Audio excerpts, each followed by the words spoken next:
Last night was probably one of the worst nights I had in a long time. I went to bed around 10 p.m. or something like that, but I couldn't sleep for some reason. I just couldn't sleep. I tried everything in my power to relax myself, but yeah, man, the angels decided not to take me to Wonderland. Today I'm gonna talk about this night because it was not a good one.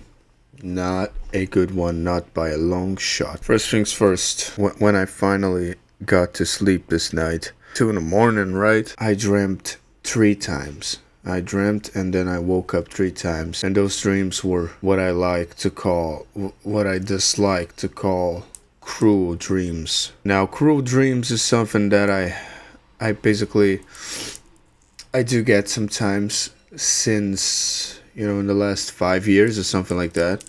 I was never a person that really dreamed about anyone or anything specifically.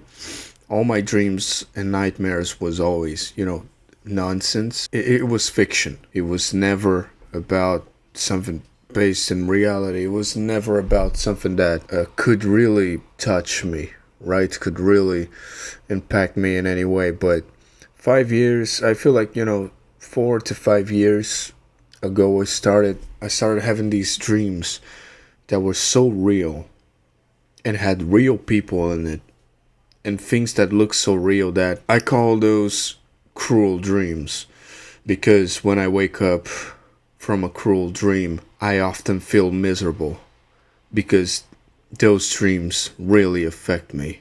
Those dreams, sometimes a cruel dream feels like a gut punch when I wake up and I can't really get out of bed. I'm just reminiscing what happened and how could I even dream about this? How could this even pop up in my head? Cruel dreams are dreams that hurt. This night I had 3 of those cruel dreams. Okay, so I wrote it all down. I couldn't remember the other dream really. I mean, fuck it, man. Anyway, I wrote it all down. So, alright. First of all, I gotta give you a little bit of context, of course, so you will understand the weight that it all has to me. In my past, some decent years ago, I lost someone that at the time I thought was basically my everything, right? Some decent years ago, I lost this someone, and this loss left a void so big.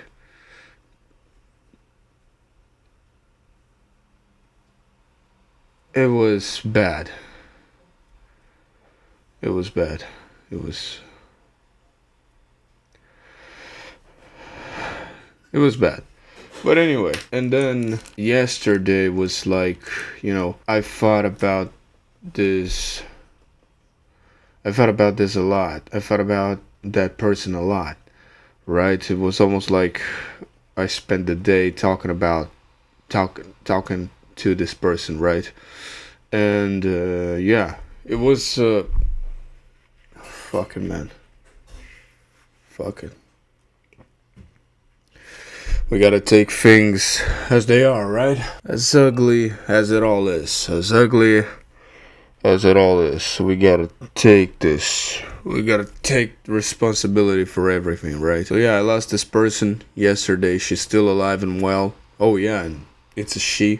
Fuck it with ball, right? Yesterday I had the great idea to talk to her. And she had the worst idea of talking back to me. And yeah, it was great. It really was. It was great for a long time. It was great. We were talking 3 p.m. to 10 p.m., just like the good old times. Yeah, it was almost like I was back in 2018.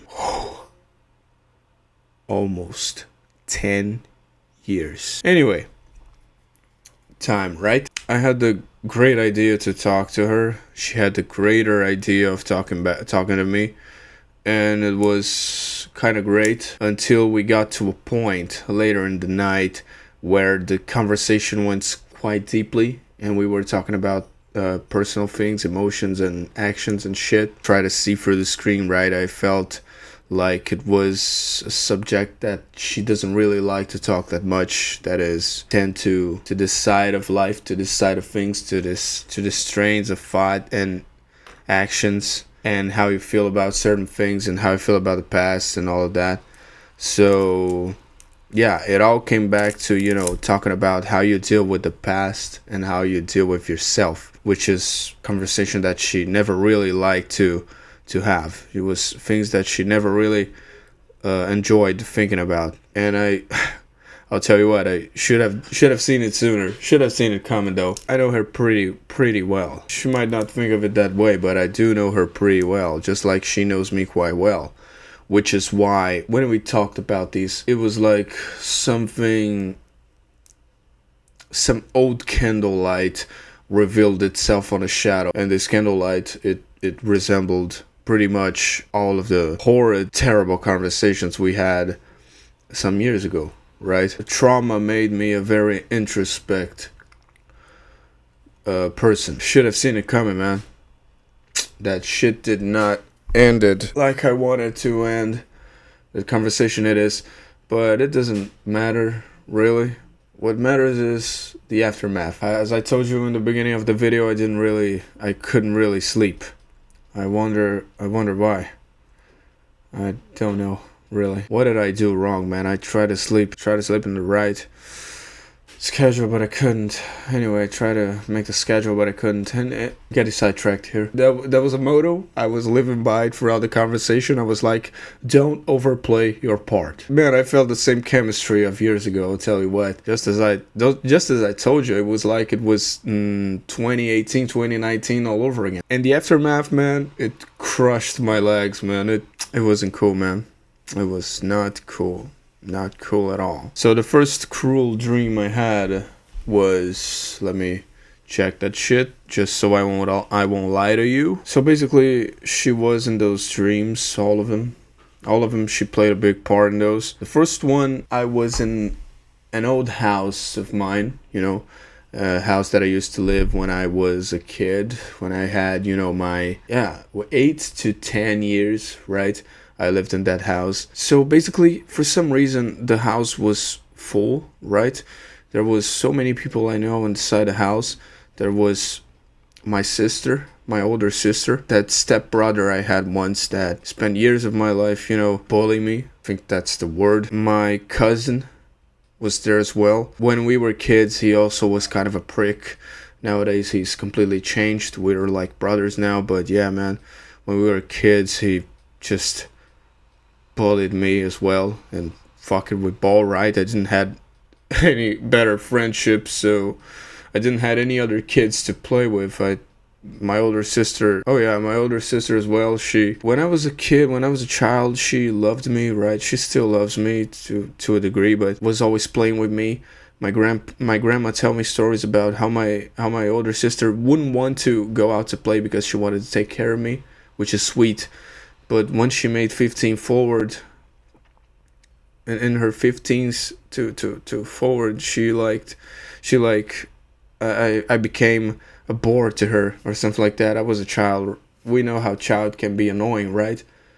Children can be annoying sometimes. So children want to go, hey, please play with me. Let's play. And you're like, man, come on, I don't want to play that, right? Children can be annoying. They ask you to do things you don't really want to do. And yeah, man, my sister, she basically stepped out of the playing thing. Yeah, she was always in a bad mood too. Okay, but anyway, I was like that when I... yeah, I had my phase, so yeah, man, I can... So yeah, my older sister was there, this stepbrother, my cousin was there, and my mother was there, and her. The girl was there as well. But the thing is, throughout the dream, I was suffering. I was suffering. I was annoyed. I was pretty much having an outbreak, right? Having an outburst. So I was crashing the fuck out. I was feeling so bad. I was screaming because there was something burning inside of me, right?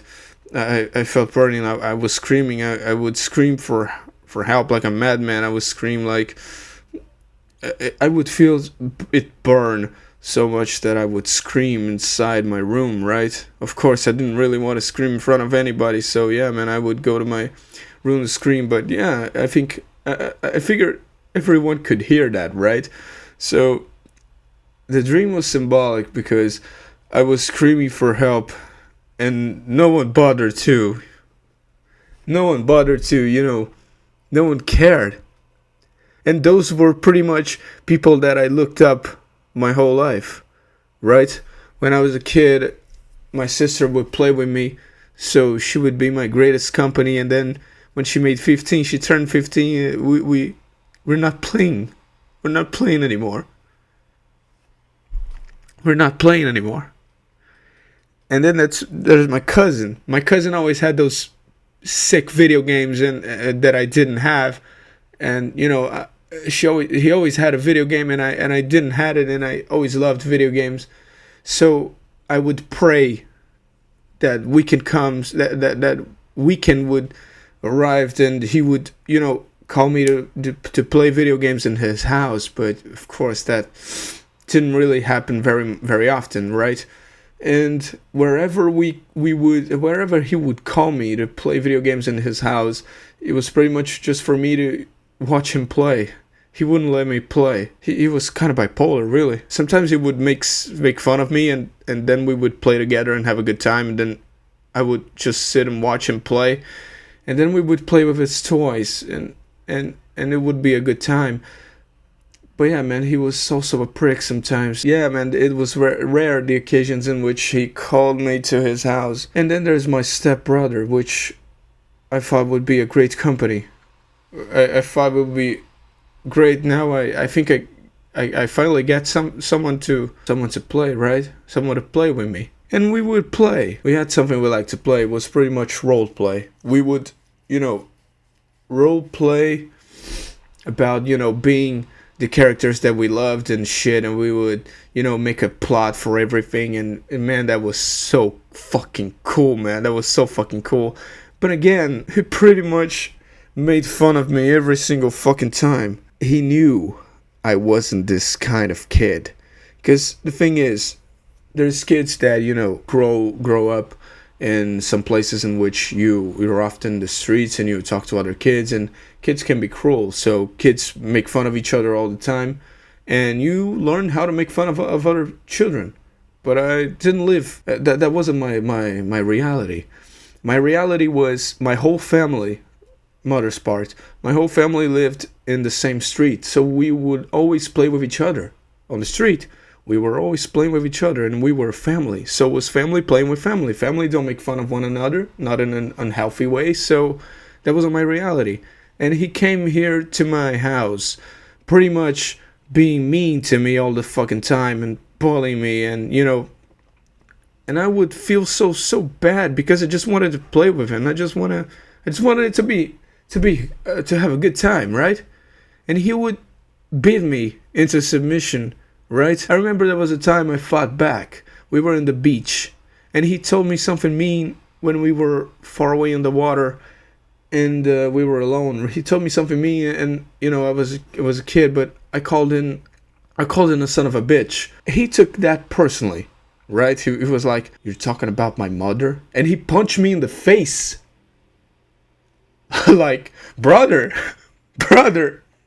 If I punched you in the face every time you told something mean to me, every time I took something you said personally, you would be dead. I would have killed you. And I thought about killing myself at that time too. Sometimes we would be awake in the middle of the night because that was the time we could do the role play thing, right?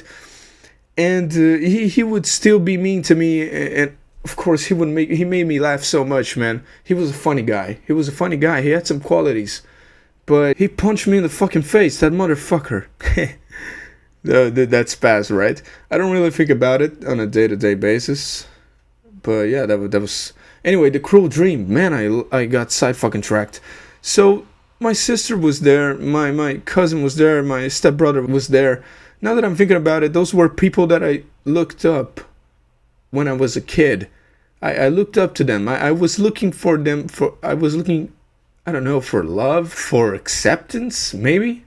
maybe both. I was looking for someone who would care about me the way I cared about them, right? Because my cousin, he would always he let me play with his video games, with his computer, with his toys that were always better than mine, right? My sister, that would pretty much the only one I had in to play in a day to day, right? And my stepbrother, which was a funny guy, he was so funny, man, and he was so cool, but he was a prick most of the time. He was a prick, and those were all in the same room, along with with the girl. She was more. I mean, I looked up to her more because, yeah, man, fucking with balls. She was my girlfriend at a time, you're right. And I went through some pretty tough times just to, get her. I went through pretty tough times. I'll tell you what.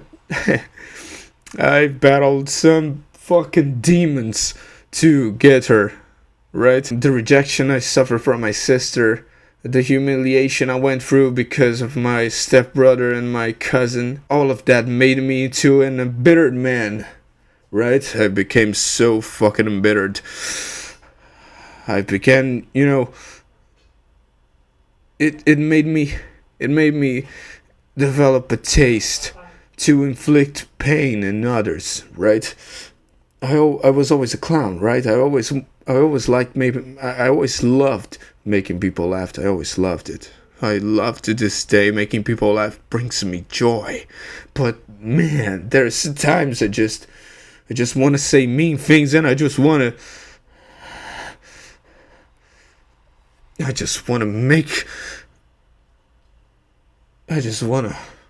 throw this poison up. I just want to take that poison, that venom out.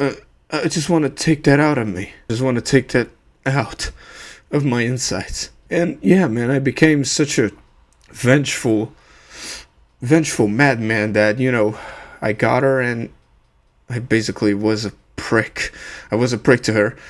I humiliated her at times, I loved her from the bottom of my heart, but so yeah, she broke up with me, and they were all in that room, at that context in which I was suffering, but no one cared.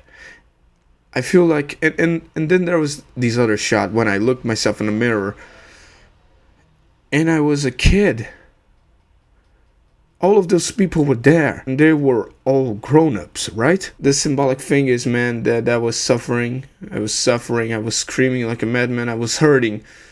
I was burning. In a room filled with people that I pretty much looked up to, looking for maybe love and acceptance. I couldn't find any. Couldn't find it. No one wanted to know what was happening. No one wanted to hear what I had to say. No one bothered to no one bothered to, sit here and, man, I'm here, right? Because they weren't there, right? The thing is, you gotta choose people that choose you. That's something I learned. And I'm having a pretty tough time finding that person, which is why we shouldn't ever batter happiness on others. So anyway, that was the first dream. But the next one was also gut checking me when I woke up. And it was, let me consult the Death Note real quick. I'm such a clown, aren't I? Man, come on, Death Note reference? Yeah, man, you're holding the notebook. It might be the Death Note. So yeah, the second one was... Oh, right. That's rough, buddy. If I was Zuko, I would look at myself and say something like, "That's rough, buddy," because it is rough. So the second dream, I woke up from that dream and I was like, man, I can't end my night this way. I can't start my day this way. So I went back to sleep, hoping that I would wake up in peace. Spoiler alert, I didn't. Oh, I'm such a groomer. At least I like my own jokes. Don't worry, man. I like your jokes. I do, man. I do like your fucking jokes. Alright, let me take a breath real quick. Oh, fucking hell, man. What the fuck is this life even? What the fuck are these thoughts? At least they made me stronger, right? Facing this, all this trash constantly, going through this lava pool constantly, it made me a stronger man. I'm so fucking strong, aren't I? I'm so fucking strong, man. I'm not even kidding. People are so afraid to look inside themselves, right? And that's pretty much the most important thing you could ever do for yourself. Is it to learn how and why it's hurting and how you can heal. It's pretty much the most important thing you could ever do if you are hurting, right? If you're burning, if you're feeling that you burn, you might as well just find the answer, right? Find the fucking answer. And I'm so strong that I can go for all these flames, man. Which is also another symbolic thing. I feel hurt. Yeah, I feel it burn. I go through it all. And when I was a kid, I asked my father for a nickname to put on a game, and he told me, "What about Flameswalker?" He told that in fucking English. When I was a kid. When I was a kid, there wasn't many people around that knew English. I mean, my father had, it's a fucking genius, but he told me Flames to go with Flameswalker. It was a dumb game in a browser that I found. It was an RPG, and I asked him for a nickname. He told me Flameswalker, and I was like, "That, but what does that mean?" And he told me what that meant perfectly. Caminhante das chamas. It was what he said. So the second dream was, I was trying to get her back. Straight up. I was trying to get her back. Like I was trying to do in a desperate move when we broke up. I spent, the next 3 to 4 months basically desperately talking to her, saying some mad things. I was a madman. The thing is, sometimes I've talked about how sometimes I had this episodic outburst and I crashed the fuck out, and I say things that shouldn't be said to other people, right? Things that you shouldn't be going out here saying. And yeah, man, I was crashing. I at that time when we broke up and I realized that shit was for real, man, I was out for blood. There was no me anymore. I basically was engulfed by hell levels of flames, right? I was basically sealed in the nether or something like that, because there wasn't me anymore. There wasn't a sane man anymore. There was only despair, panic, sadness, rage, and nonsense. So yeah, that was me back then. And and in the dream I was trying to get her back, but she had this other guy already. In the dream, it is. She had this other guy already, and I was talking to her, and slowly I could feel her break. Because the thing is, I was always under the impression that she hid from her emotions. Sometimes when it was something strong, she usually ran away from it. I was always under that impression. So yeah, man, even if she felt that way, she would run away from it and pretend she didn't until the feeling itself disappeared, or she could ignore it. And I think that's one of the most terrible things you could do for yourself. You're not being truthful with yourself just for the sake of not feeling hurt. But the thing is, you will always be hurt in life. There's always be something hurting you to some degree, so you might as well learn something from all these scars, right? Because if you only collect scars and don't learn anything from them, then who are you really? You're just a fucking Frankenstein, wandering around with a broken heart, with a scarred tissue, with a burned skin, and nothing, and nothing, and you really had nothing going on from that, right? You didn't learn anything from that. That's rough, buddy. Anyway. Oh man, come on, bro. Oh man, I'm so fucking funny to myself, at least. And I was trying to win her back, and she was, hiding behind this mask and running away from emotions and shit. Not that she belongs to me or anything like that. And at the first, I like to think that, but humans belong to God. But we can see how far away we are from Him, right? So yeah, man. If even humans are far away from who they truly belong to, yeah, man. What chance do I have? What chance do I have? Even if it was the case, what chance do I have? Right? Oh fuck. And I was trying to win her back, and she was slowly cracking until she folded. And that moment was crazy. Was just as crazy as the shot with everyone in the room in the last stream. It was just as shocking because she folded. She looked at me. There wasn't any tears, but I could tell she was emotional. She folded. She couldn't hide. She couldn't run away. She was engulfed by emotions, and she kissed me. Whoa, whoa, and I was like, whoa, what? Just like that. But then when she kissed me, the first thing I felt, it wasn't. It wasn't. Oh my god, I did it. It was an accomplishment. It was. What have I fucking done? She has a boyfriend. What have I fucking done? We were on the outside of a house, right? And at the door of the house, she kissed me and hugged me. And I hugged her back with one arm. And the first thing I felt, I could see her. I could see her face. I could see her eyes while she was kissing me, which was crazy. I remember we always talked about how she dreamed, how she had this dreams in which I was in it, right? And I was like, damn, I wish I could dream like you dream, right? I wish I could dream with you. I wish I could see your face in my dreams. I wish I would see you. I wish it would have a plot to it.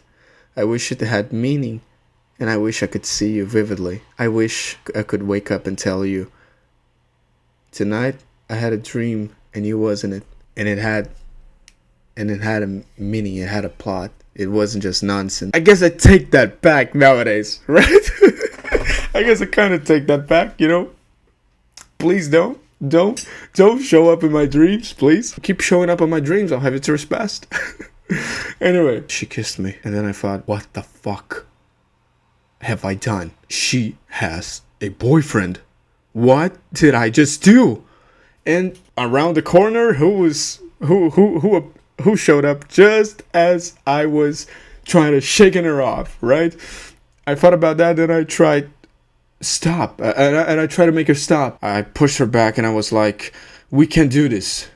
And I was like, we can do this. And he just showed up at the right time, didn't he? And he saw that she was that we were hugging each other. And now the most heartbreaking thing happened. I took his side, but not in a good way. Not in a I'm sorry, right? Not in a I'm the wrong and I'm sorry. Not in this way. I took his side by framing her. Whoa, wait, what? What you did? Tell me again, man. There's so twists to these things. I could write a movie on it. Yeah, man. That's what I did. Oh man, I took his side like, girl, what are you doing? Are you crazy? Even though I was the one pulling the strings, because I always had all the girls in my life on strings wrapped around my finger. She was the first one to break the cycle, though. Whoa, that was diabolical, man. That was diabolical. That was something that I would have done back in the day. That's something I would have done back in the day. But that was despicable. Devilish. And I pushed her away. He showed up and I was like, girl, what are you doing? Are you crazy? And all of that. And he looked at me, well, right. Something like that. Then I looked at her and I was like, man, did you see that? Did you see what she done? Man, I knew she had something wrong with her. Something like that, right? I don't recall exactly what I said, but and then me and the guy, we were walking away from the house, right? Walking towards the street. Oh, right. Fuck. Okay, so the guy leaves. The guy just leaves, and Then I go inside running towards her, running in despair. And I looked at her and I told her, I'm sorry, I'm sorry, I'm sorry. And I tried to apologize to her in every way I could imagine. In every possible way. I was just begging for forgiveness, begging for forgiveness. I was in panic, but it was too late because she was already in that state when after she broke up with me. She was emotional for some time after the breakup, but when she finally came to her senses and erased me from her head, the interactions, man, they became so hurtful. Every answer she gave me was just a blade going through my skin and being stuck there because I didn't have the strength to pull it out because there wasn't any emotion left. I'll tell you what, I know the feeling. But to think that she would get to this point, I basically was begging her forgiveness for what happened, and she ignored me. I held her with my arms and I shook her, saying, please don't do what I think you'll be doing right now. Don't do it. Please, just forgive me and stay here. Don't do what I think you'll be doing right now. But yeah, we know the end. We know the end of the story, right? We know the end of it. If it was any different, I don't think I would be here recording this video. So she left. So she had this boyfriend. In the middle of everything, she said fuck him and kissed me in the dream, right? I'm talking about her in the dream. Nothing that I'm talking about it really reflects on the person she is today. I don't really give a fuck about this. Because the thing is, I realized that what I miss, what left the void is someone that don't really exist anymore.